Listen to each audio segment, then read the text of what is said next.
Assalamualaikum warahmatullahi wabarakatuh. Innal hamdalillah nahmaduhu wa nasta'inuhu wa nastaghfiruh wa na'udzu billahi min shururi anfusina wa min sayyiati a'malina. May yahdihillahu fala mudilla lahu wa may yudlil fala hadiya lahu.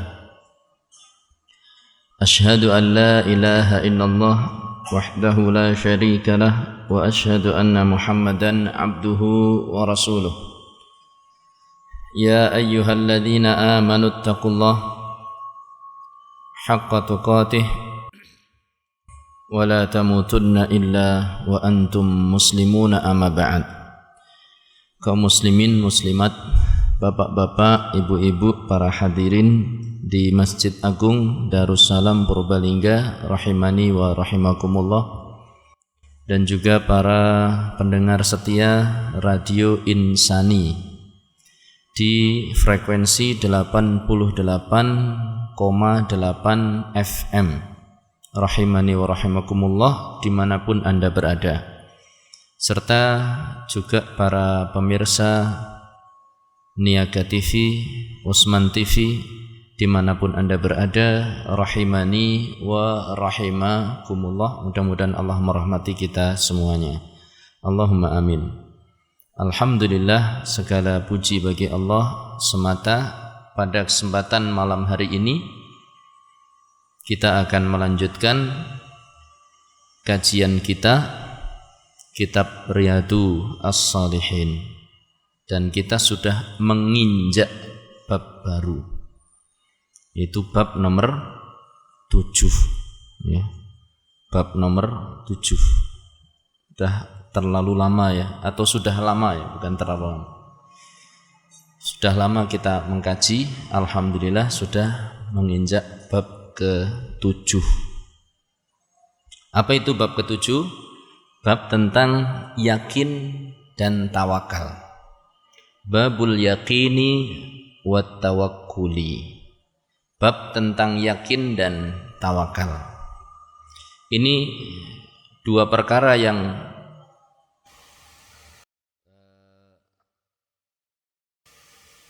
senantiasa atau sering disebut bersamaan, karena yang satu adalah buah dari yang lainnya ya, yang satu adalah buah dari yang lainnya. Tawakal adalah buah dari yakin ya, tawakal itu buah dari yakin. Apa itu yakin dan apa itu tawakal? Syekh Muhammad bin Shalih Al-Utsaimin menyebutkan bahwa al-yakin itu adalah sabatun wa imanun, keimanan yang mantap, yang kokoh, keyakinan yang mantap. Iman itu keyakinan. Keyakinan yang mantap, keimanan yang mantap. Laisa ma'ahu syakkun, yang tidak ada keraguan sedikit pun. Ya, sebuah keimanan yang mantap, tidak ada keraguan sedikit pun. Tidak ada kegoncangan sedikit pun. Itu yakin namanya. Laisa ma'ahu syakkun biwajhin minal wujuh. Enggak ada keraguan dari sisi manapun. Jadi kalau masih ada sedikit keraguan, berarti belum yakin. Apa iya ya? Nah, kalau masih ada apa iya ya ini berarti kita belum sampai derajat yakin. Ya, yakin itu adalah apa yang difirmankan oleh Allah, tidak ragu-ragu. Apa yang disabdakan oleh Rasul sallallahu alaihi wasallam, tidak ragu-ragu, pasti. Okay. Ini adalah apa? Yakin. Sehingga buahnya apa? Kata Syekh Muhammad bin Shalih Al-Utsaimin, buahnya itu fayaral ghaibal ladzi akhbarallahu anhu wa rasuluhu ka'annahu hadirun baina yadayhi. Sehingga saking yakinnya dia sampai melihat sebuah perkara gaib. Sebuah perkara gaib. Ini yang belum ada. Yang belum ada di hadapannya. Sehingga dia melihat sebuah perkara gaib yang dikabarkan oleh Allah atau dikabarkan oleh Rasulullah sallallahu alaihi wasallam seakan-akan sudah ada di depannya. Ini berarti yakin banget ya. Sesuatu yang gaib, yang belum kelihatan, asalkan dikabarkan oleh Allah dan Rasulnya, maka dia yakin sehingga seakan-akan benda itu, janji itu, kabar itu sudah terjadi di depan matanya. Kalau Allah Subhanahu wa taala mengabarkan tentang adanya surga, seakan-akan surga itu sudah betul-betul ada di depan matanya, bukan apa ya tenan ya anak surga, itu masih belum yakin. Ya. Yakin itu sampai buahnya adalah seseorang melihat perkara-perkara gaib yang dikabarkan oleh Allah dan juga oleh Rasulnya sallallahu alaihi wasallam seakan-akan terjadi di depannya. Kemudian kata Syekh Muhammad bin Shalih Al-Utsaimin, wa huwa a'la darajatil iman. Yakin itu adalah derajat keimanan yang paling tinggi. Ya, yakin itu adalah derajat keimanan yang paling tinggi. Kata Al-Imam Ibnul Qayyim, yakin itu kedudukan yakin di dalam iman, kata Al-Imam Ibnul Qayyim, kedudukan yakin di dalam keimanan seorang hamba seperti kedudukan ruh dengan jasadnya. Seperti kedudukan apa? Ruh dengan jasadnya. Jadi iman itu akan semakin hidup kalau sudah mencapai derajat apa? Yakin. Apa namanya? Nanti insyaallah pada kitab Riyadhus Shalihin ya, Al-Imam An-Nawawi rahimahullahu ta'ala akan memberikan beberapa ayat yang ayat itu menggambarkan betapa para sahabat itu sudah sampai derajat yakin. Ayat yang menceritakan tentang kejadian perang Khandaq. Surat apa? Surat Al-Ahzab. Al-Ahzab. Ahzab itu artinya kelompok-kelompok musuh. Nanti insyaallah ta'ala kita akan sampai insyaallah ta'ala. Dan itu Masya Allah, kalau direnungi lebih dalam memang luar biasa ternyata. Dan tidak sederhana. Nanti insyaallah akan sampai mudah-mudahan. Kalau tidak hari ini ya hari-hari yang akan datang insya Allah ta'ala. Nah, ini tentang yakin. Kemudian yakin pun bertingkat-tingkat. Yakin itu pun bertingkat-tingkat. Saya ulangi ya. Yakin itu adalah apa tadi? Iman yang sangat kokoh. Tidak ada keraguan sedikit pun. Percaya, betul-betul percaya. Ya. Keimanan yang sangat kokoh. Sehingga seakan-akan apa yang dikabarkan oleh Allah dan Rasulnya sallallahu alaihi wasallam tentang perkara-perkara gaib semuanya terjadi di depan mata dia. Ini tingkat yakin yang definisi yakin itu beserta buahnya. Dan nanti di antara buah yakin adalah tawakal. Insyaallah taala kita sampai. Yakin pun bertingkat-tingkat. Dikatakan bahwa yakin itu ada tiga tingkatan. Tingkatan pertama, ilmul yakin. Ilmu yakin. Ilmu al-yaqini. Yang kedua adalah haqqul yaqini. Dan yang ketiga adalah ainul yaqini. Ainul yakin. Syekh Salim bin Id Al-Hilali memberikan contoh 3 tingkatan itu. Kalau kita diberitahu bahwa di daerah Kota Yasa, mana yang daerah wisata Baturaden, ada namanya Curug Pitu, ada? Ya. Pancuran Pitu. Ya. Di daerah Baturaden ada yang namanya Pancuran Pitu. Kemudian kita percaya, kabar sudah menyebar kemana-mana. Ya, si fulan bilang begini, si fulan bilang. Kita yakin, oh berarti memang ada yang namanya apa? Pancuran Pitu. Itu namanya ilmul yakin. Kita memiliki ilmu untuk meyakini sesuatu. Dengar berita, ya kan? Kemudian berita itu keyakinan kita meningkat lagi. Dengan apa? Dengan berkunjung ke sana. Sampai kemudian ngelihat betul. Wah, Pitu temenan. Ya kan? Berarti itulah derajat hakul yakin. Terus ainul yakin bagaimana? Yakin yang sebenar-benarnya yakin.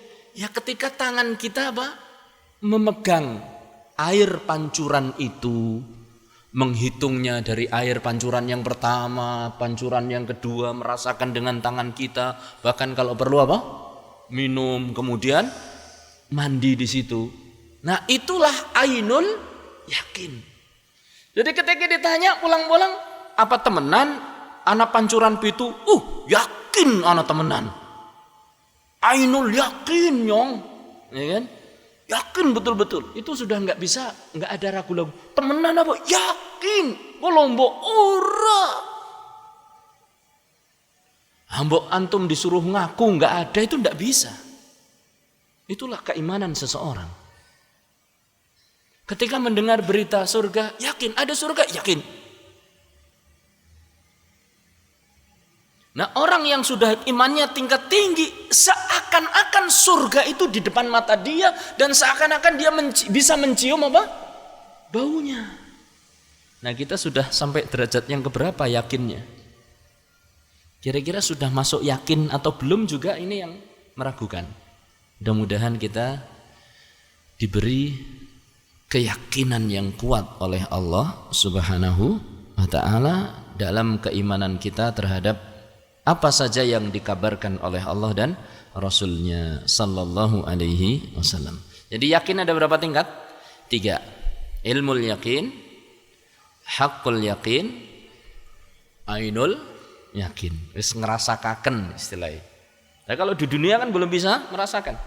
Tapi sebagian sahabat, Masya Allah, saking yakinnya mereka, sampai di antara mereka ada yang bisa mencium baunya surga. Pergi berperang Uhud, dengar kabar berita Rasul sallallahu alaihi wasallam meninggal di perang Uhud, malah dia mengatakan saya mencium baunya surga di balik gunung Uhud. Dikejar. Karena betul-betul sudah mencium, itu sudah sampai ainul yakin. Itu para sahabat seperti itu. Apalagi Rasulullah sallallahu alaihi wasallam tidak diragukan lagi sudah. Apa saja yang diwahyukan oleh Allah kepadanya, pasti Rasul sallallahu alaihi wasallam yakini. Makanya ketika dia ditodong suatu saat oleh seorang Arab, ya, Badui, man yamna'uka minni, siapa yang bisa melindungimu dariku? Pedang itu sudah ibaratnya di leher. Kalau kita nuwun sewu, ya, mungkin begitu. Tapi Rasul sallallahu alaihi wasallam tidak. Dia yakin betul adanya Allah. Dia katakan Allah yang akan melindungiku. Akhirnya pedang itu bergetar dan jatuh.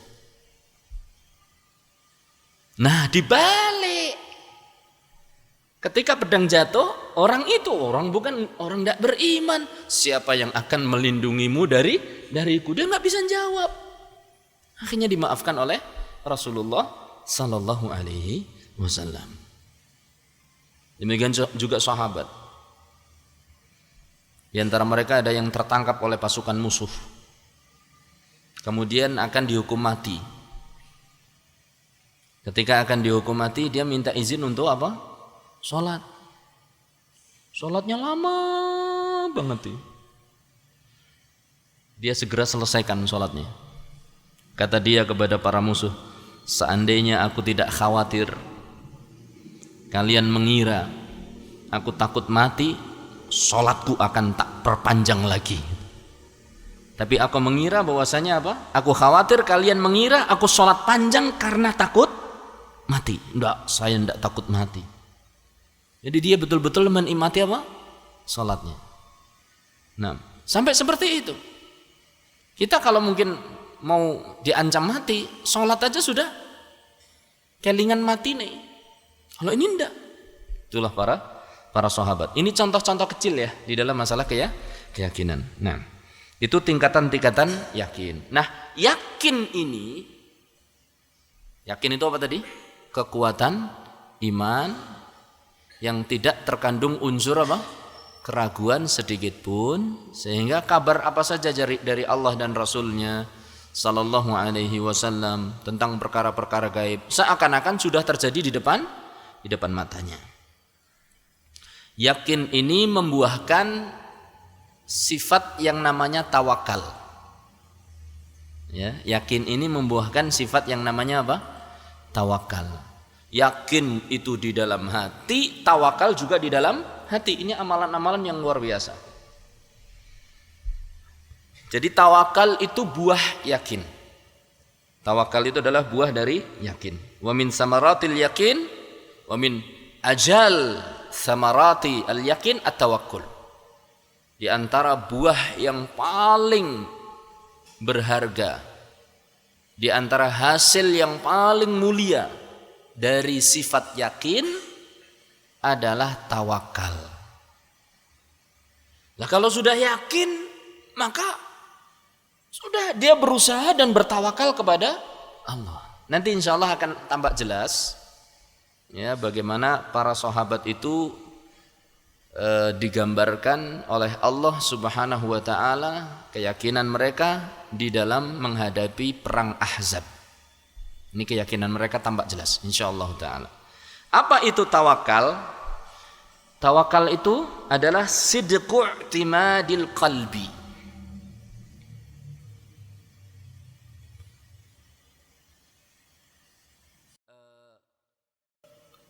Hati yang benar-benar bergantung pada Allah. Hati yang benar-benar bergantung kepada Allah, atau kondisi hati yang benar-benar bergantung hanya kepada Allah dalam fi jalbi al-masalih wa daf'il madar, dalam mencari kebaikan entah itu dunia ataupun apa? Kebaikan dunia ataupun akhirat, ataupun dalam berusaha menghindarkan diri dari perkara-perkara yang berbahaya. Saya ulangi ya, tawakal itu adalah kondisi hati yang benar-benar bergantung kepada Allah dalam usaha dia untuk meraih perkara-perkara yang bermanfaat untuk dirinya, atau menghindarkan diri dari perkara-perkara yang berbahaya bagi dirinya. Itu namanya apa? Tawakul. Ya. Jadi betul-betul bergantung pada Allah, tidak bergantung pada siapa-siapa. Makanya kalau kita ini dalam mencari kebaikan masih bergantung pada kekuatan diri, itu berarti belum tawakal. Ya. Hati kita masih, misal contoh yang paling menggairahkan itu kan pemuda golek jodoh. Ya, biar ngantuknya pada apa? Hilang. Ya kan?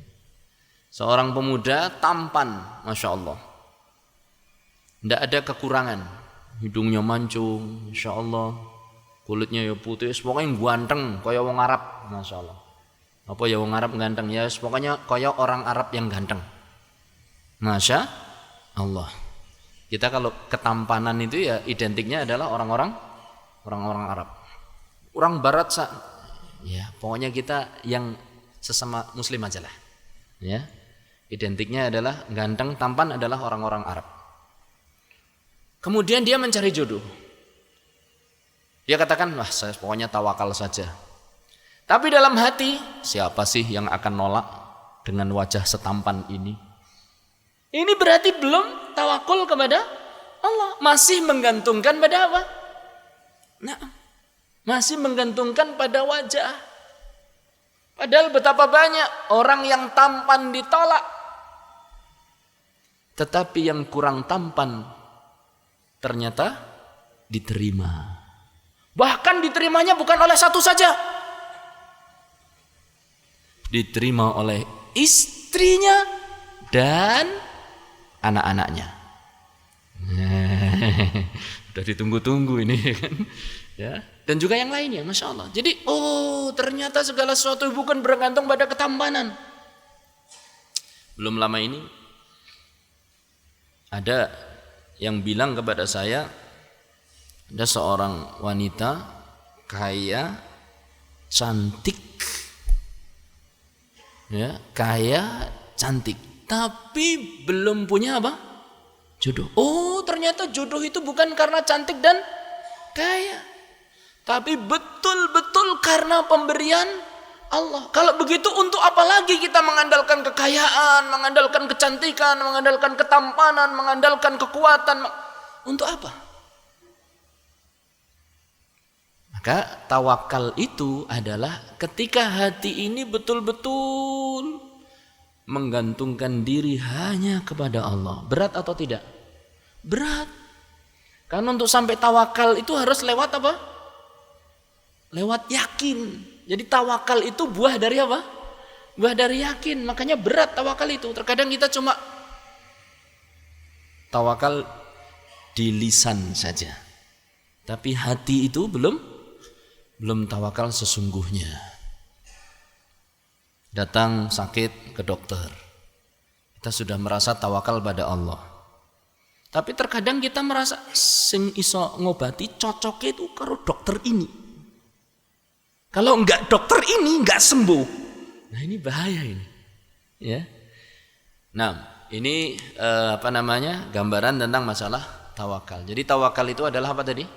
Kondisi hati yang benar-benar bergantung kepada Allah ketika apa?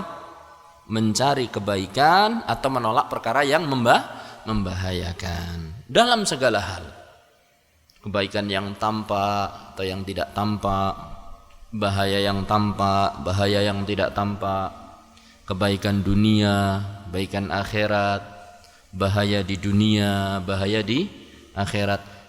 Maka kita butuh yang namanya tawakal. Dan ingat, satu hal yang perlu dicatat, dan insya Allah ini sudah difahami oleh semuanya, bahwa tawakal tidak menafikan apa?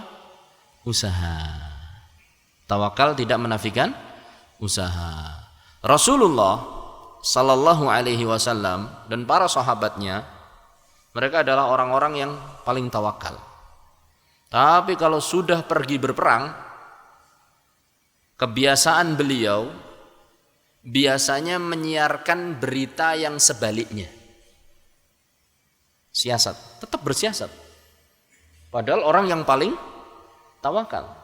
Kalau beliau akan menyerang ke selatan, beliau biasanya nyebar berita pergi ke arah utara. Ya. Bohong Ustaz? Enggak, itu siasat namanya. Ya, siasat. Dalam rangka untuk mengecoh apa? Musuh. Kemudian Rasulullah Sallallahu Alaihi Wasallam ketika berperang pun memakai baju besi. Padahal dia adalah orang yang paling apa? Paling tawakal.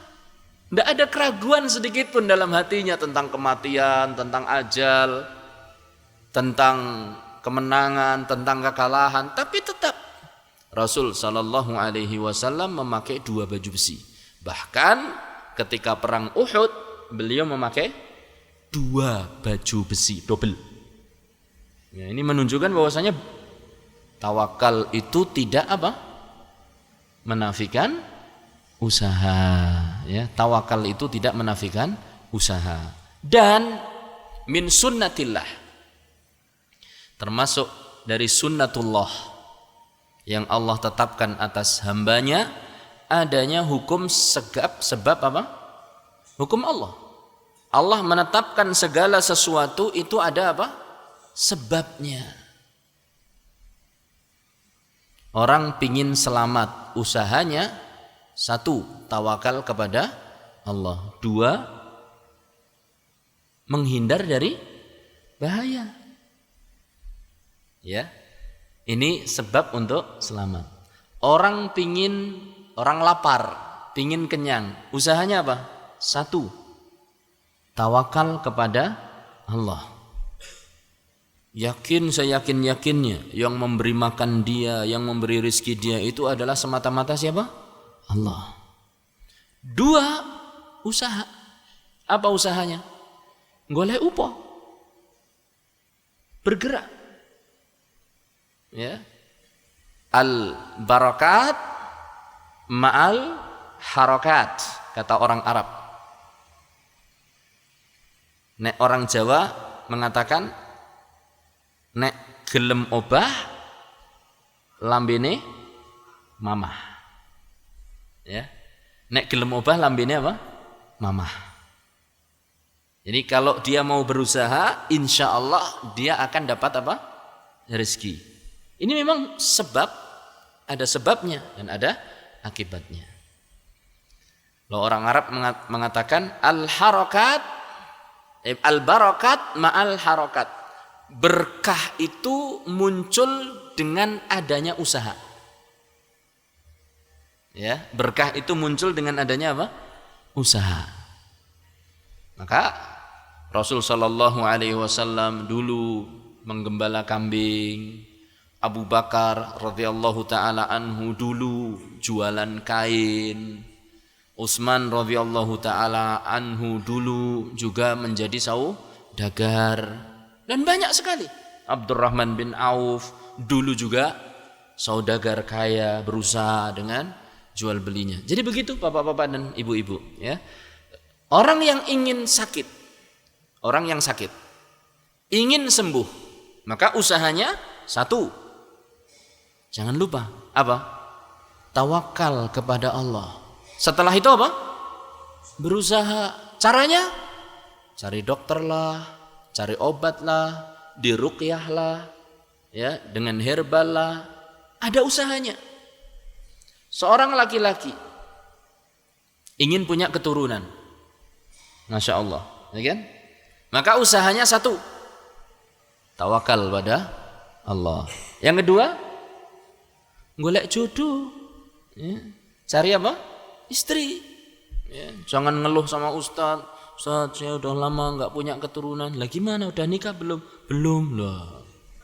Ya nikah dulu, ya. Baru nanti apa? Setelah itu mikirkan untuk mendapatkan apa? Keturunan. Setelah itu cari istri. Setelah itu tahu sendiri. Jadi begitu seterusnya. Walaupun terkadang Allah keluarkan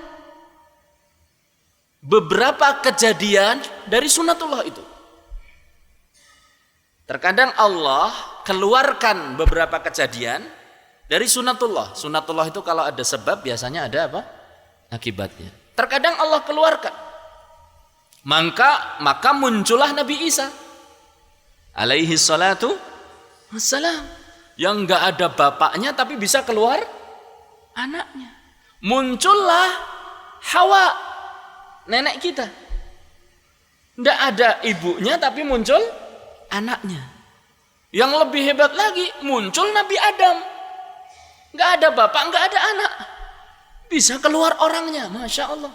Jadi begitu. Kesembuhan pun demikian. Kadang ada beberapa penyakit sing ra diobati, ra diurus, ngerti-ngerti mari, nek ra mari mati. Ya, sembuh terkadang. Itu atau mungkin sebabnya itu di luar apa? Dugaan. Obatnya kleru tapi malah mari. Ada itu seperti itu. Ya. Makanya dulu itu sampai kenapa ditemukan teori akupresur ini dia bincang-bincang tentang pijet nggih. Kenapa ditemukan teori akupresur? Pijet itu loh, pijet apa? Refleksi.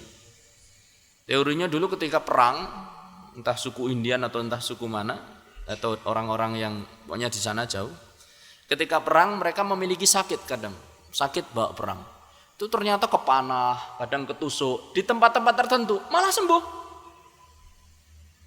Jadi ketusuk di tempat-tempat tertentu malah apa? Sembuh penyakitnya. Sehingga mereka pun mulai berpikir, ini ketusuk sembuh. Sehingga mulai berpikir, oh berarti di tubuh itu ada titik-titik yang berhubungan dengan organ-organ yang sakit. Niki teori pijet. Wong dulu ya pernah belajar napa? Pijet. Jadi begitu.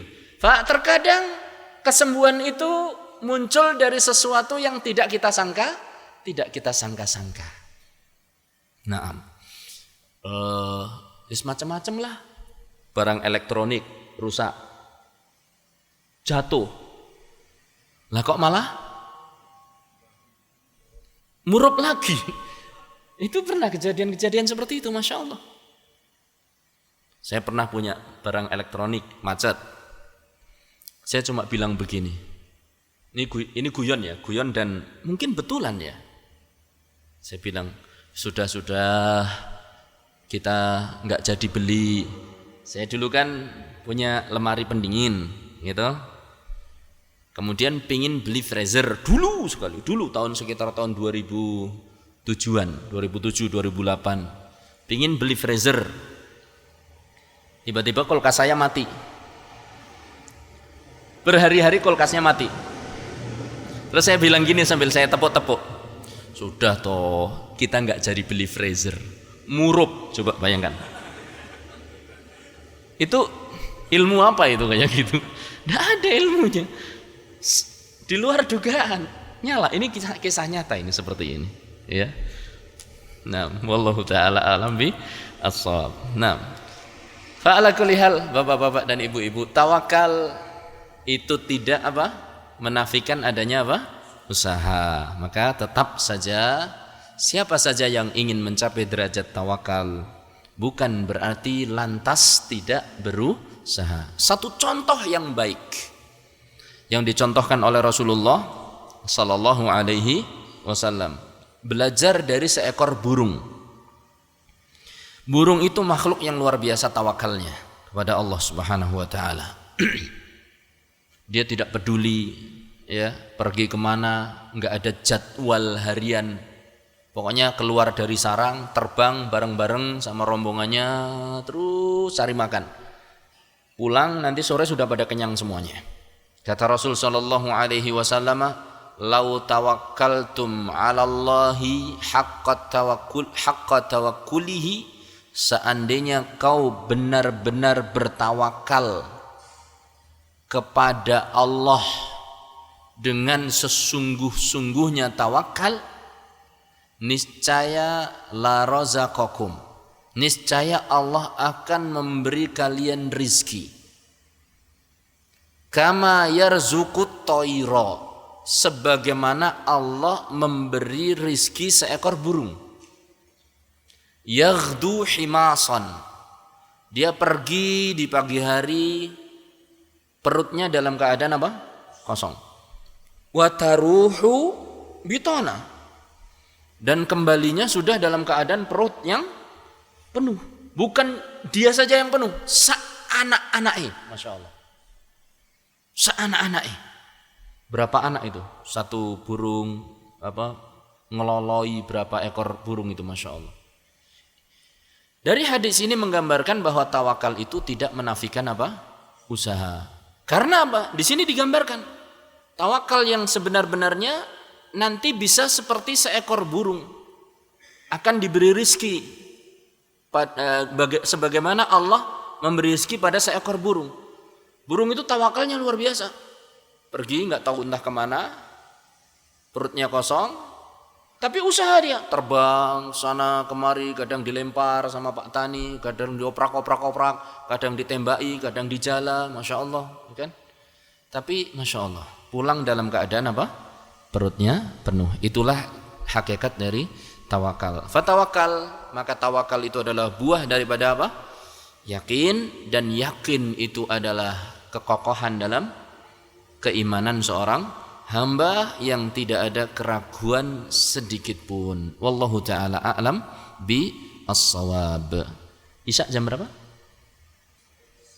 3 menit? Ya, saya kira cukup. InsyaAllah ta'ala ini yang bisa saya sampaikan pada kesempatan malam hari ini. InsyaAllah pada kesempatan yang akan datang kita akan mulai merambah pada ayat-ayat yang disebutkan oleh Al-Imam An-Nawawi, ya, tentang dalam bab al-yaqin wat tawakkul, bab tentang yakin dan tawakal. Mudah-mudahan yang sedikit ini bermanfaat bagi saya pribadi, juga pada para hadirin dan juga pada kaum muslimin dimanapun Anda berada.